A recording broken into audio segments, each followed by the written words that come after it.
naman ito, sabihin nyo, bobo pa to. Pag sinabi nyo bobo to, abay, hindi na talaga kayo normal. Oh. Ito ang MOOE. Ito na, ito, kilala nyo naman to. Pag sinabihan yung bobo to, pag sinabihan yung nag-iimbento to, abay, iba na kayo. Kilala nyo naman to, si Ma'am Miriam Defensor. O, pakinggan natin. MOOE, alam mo yan, ilagay na natin sa layman's language, our office expenses. Oh, office expenses. Diba? Kasi nga, kayo ay tigagawa ng batas. Diba? Kung nagtatrabaho kayo, kukulangin talaga yung 1 million, 2 million. Magpapatrabaho kayo, kukuha kayo ng tao. Magkano pa sweldo sa tao? Tao yun eh. Mababa dyan, 50,000. Oh. By salary grade pa yan. Oh. Eh, sa 10 tao mo, ubus ang 1 million mo eh. Sa 10 tao mo, ubus 1 million mo. Eh, kung may satellite office ka pa, sa distrito mo, may satellite office ka pa, bukod sa Congress, ubus ka doon. At yun ay nasa konstitusyon. At yun ay alam ng Commission on Audit. Diba? Gaya ni Ma'am Shelo. Nandito, birthday niya. Happy birthday, Ma'am Shelo. Ayan po, pakibati po si Ma'am Shelo, ang ating avid supporter sa Canada. Enjoy your birthday, Ma'am Shelo. Ingat po kayo dyan. At yung mga toner nyo, talagang ibuhos natin para sa mga kulubot.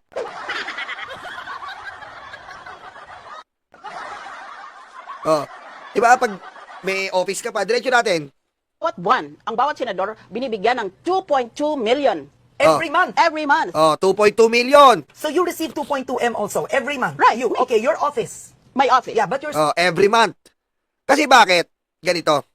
2.2 million every month. Bakit? Kung yung isang staff mo, abogado, susweldoan mo ba yan ng 20,000 naman?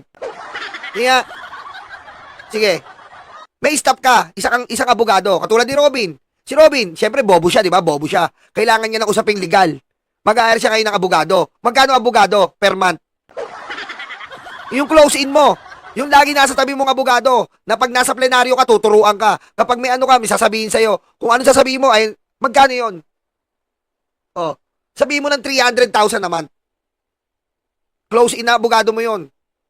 Lahat ng sasabihin mo, manggagaling sa kanya. Pinakamababa na yun, 300,000. Kasi ang abogado, pag sa kaso yan, 50,000 yan. Isang ano pa lang, sa kaso. Eh yung araw-araw, nasa ano mo.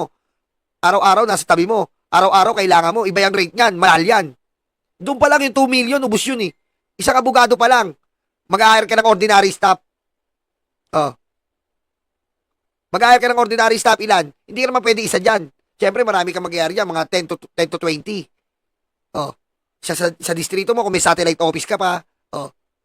Yun eh. Oh, diretso. salary is something like 75,000. Okay, I know that. I Yeah. get 2.2 million. Every I am month. required by the budget office to spend 1/2 of that on personal services, meaning Kalahati, personal services. Malinaw yan ha, si Ma'am Miriam Santiago nagsalita. to say, pang sweldo ko sa staff ko. Oh, pag sweldo sa staff, tama. Alam mo, Lipeste, tanga ka eh. Ha? Tanga-tanga ka. Masyado ka ng pabibo eh. Parehas talaga kayo ni Kiko Barsayad eh. Pare-parehas kayong tanga. Anak ka ng po. Oh. Baguhan ka, pabibo ka na eh. Pabibo, pabida, Jollibee, La Peste. Oh.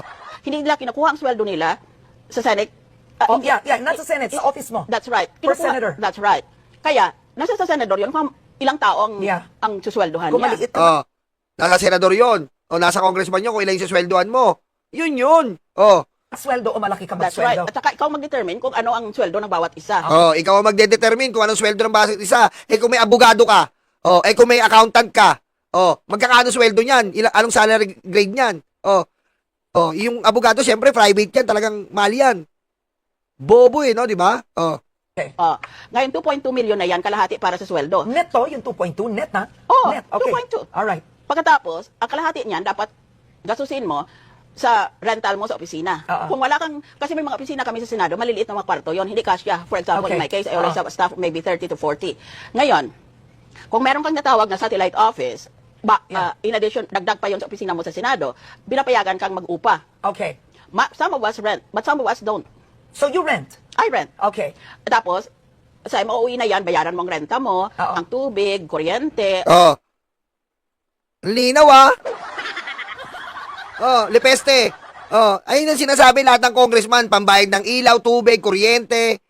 Ano ka ba? Taka ka ba? Pati ba naman yan, ginagawa mong tanga yung mga Pilipino? Para lang talagang sumikat ka, para lang talagang mapansin kang leche ka, dahil gusto mong leche ka, maging senador kang peste ka. Diba? Siguro wala tong stop, dahil nagugulpi to eh, no? Mahirap maging boss to, si Lepeste. Barumbado, barbaro eh, nagugulpi. Hindi kasi ito laking S26 eh. Kaya kung ako sa inyo, mga nanay, wag po kayong bumili ng Promil. Sorry Promil ha, pero kasiraan si Lepeste sa pag-endorse nyo. Kailangan umaksyon kayo dito, Promil. Kasiraan to si Lepeste. Bakit kamo? Yan ang epekto ng gatas nyo. Patayin mo si BBM. No joke.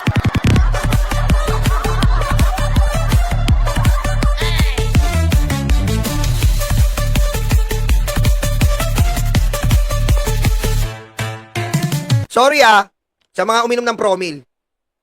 Pero, ito po ang epekto ng gatas ng Promil. Attention, Promil. Ganyan ba ang epekto ng gatas nyo, Promil? Hindi ko kayo inaano Pero yung gatas nyo, kailangan iniinom ni Jollibee. Bida-bida eh. Pero kami mga katas ng bigas, tingnan mo lumaki kaming maayos at wasto. May moral, may integridad at dignidad. Pero ba't ganyan yung mga umiinom ng Promil? Tama. Rachel, okay pa ang S26. Oh. At kaming mga laking katas ng bigas, pinagkuluan. Tingnan mo, maayos kami mag-isip. Oh. Pero kayong mga umiinom ng Promil, attention Promil. Bakit ganito ang epekto ng gatas nyo? Ganito. Tingnan nyo ang epekto kay Lepeste. Promil Kid. Oh. Biro mo, ganyan epekto. Bida-bida, walang tamang pag-iisip, bayolente. Ganyan ba ang epekto ng Promil? Kaya Promil, hinihiling namin na magsalita kayo. Kasi ang gatas nyo ay nagiging epektong bayolente. Hindi dapat iniinom ang gatas nyo, Promil. Sorry mag-explain kayo, Promil. Yung epekto ng Lepeste ay epekto rin ng gatas nyo. Diba? Tapos nagsalita yung Promil, no? Anything that regarding Lepeste, we have no commitment on him. Hindi! Kayo pa nagsabi. Kayo pa nag-promote nun eh. Leandro Lepeste, Promil Baby. Ano ba yun? Promil Baby, Leandro Lepeste.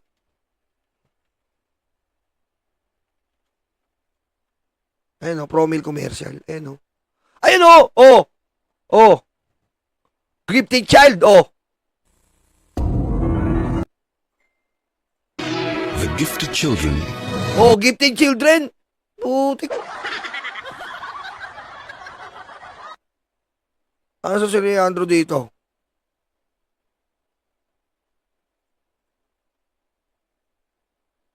Ayun gifted child. Hindi totoo yan. One among the growing number. Lian Lepeste. Siya ba yan? Gifted child. So, kayo Promil, hindi totoo. Hindi totoo. Tingnan mo. Lean Lepeste, Matwis, gifted child. Gifted ba yan? So, ang lumalabas, kasalanan nyo to, Promil. Diba? Kasalanan nyo to. Ano sabi ba ng Promil? Exceptional minds. Exceptional minds? Tama, exceptional talaga kasi ipapag-uutak eh. The gifted children. Gifted children? Fake news!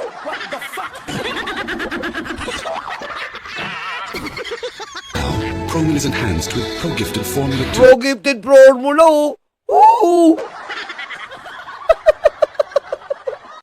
Binas yung Promil.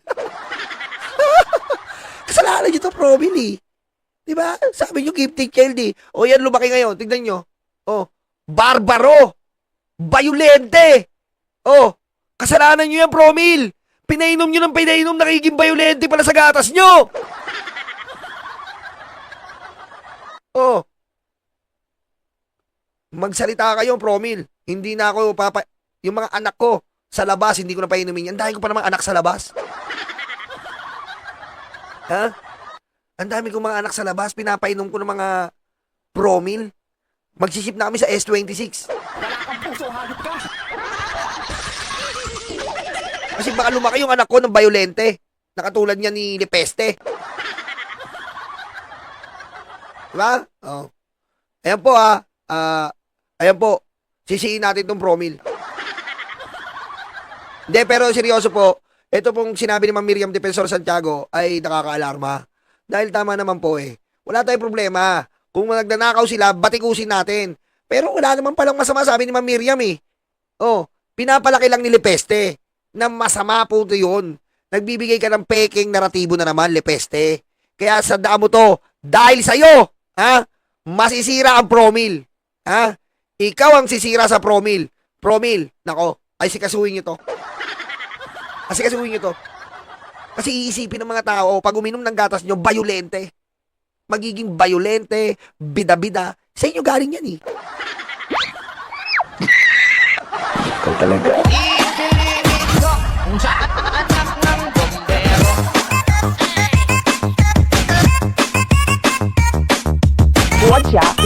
Watcha, Xi Jinping.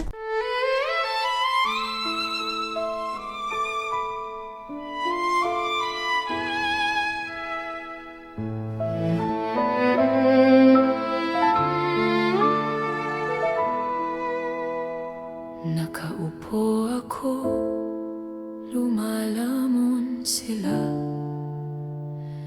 Masasaya itong aking mga kaibigan. Abot kamay nila ang bunga ng puno.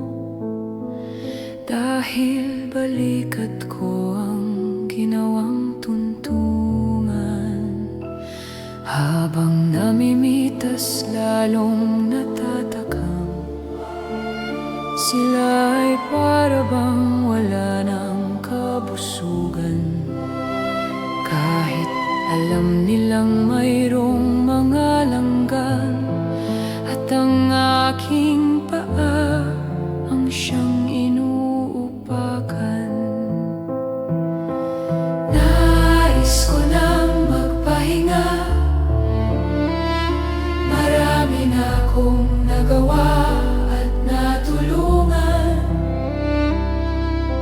Ako'y labis na nag-aalala, baka ang puno ay tuluyan ng maubusan ng bunga. Nakaupo ako, nagbabantay sila. Ang mga aso ko'y laging maaasahan.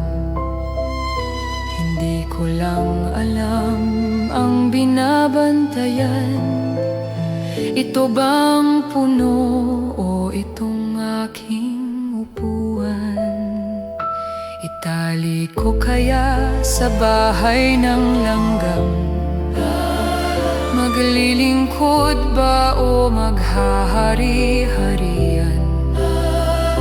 Masasagot lamang ang malaking tanong kapag ako ay nawala na ng tuluyan.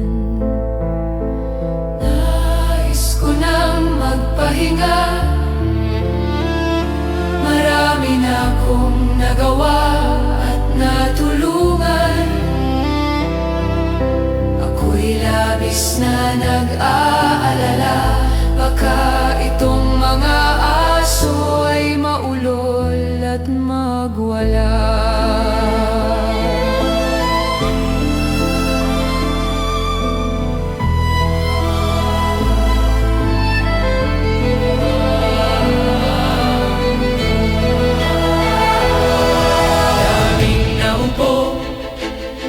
solusyon. Daming nangako, naging ilusyon. Ikaw ang sagot-sagot, sa aming tamong-tamong. Ikaw ang boses sa aming bulong.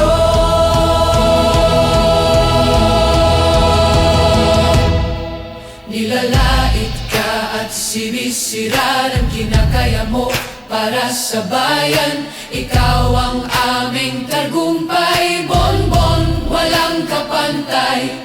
Nilalait ka at sinisira ng kinakaya mo para sa bayan. Ikaw ang aming tagumpay, bonbon, walang kapantay. Ang mga sugat, ikaw ang lumunas. Saradong isipan, ikaw ang nagbukas. Bayan, inuna mo, hindi banyaga. Gintong puso ay kahanga-hanga. Nilalait ka at sinisira ng kinakaya mo para sa bayan. Ikaw ang aming tagumpay, bonbon, walang kapantay. Nilalait ka at sinisira ang kinakaya mo para sa bayan. Ikaw ang aming tagumpay, bonbon, walang kapantay.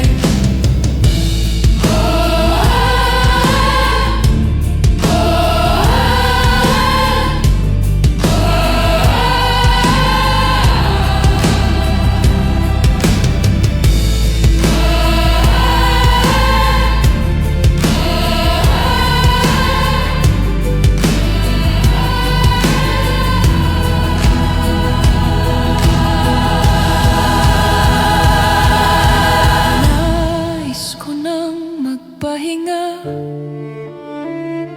Marami na kong nagawa at natulungan.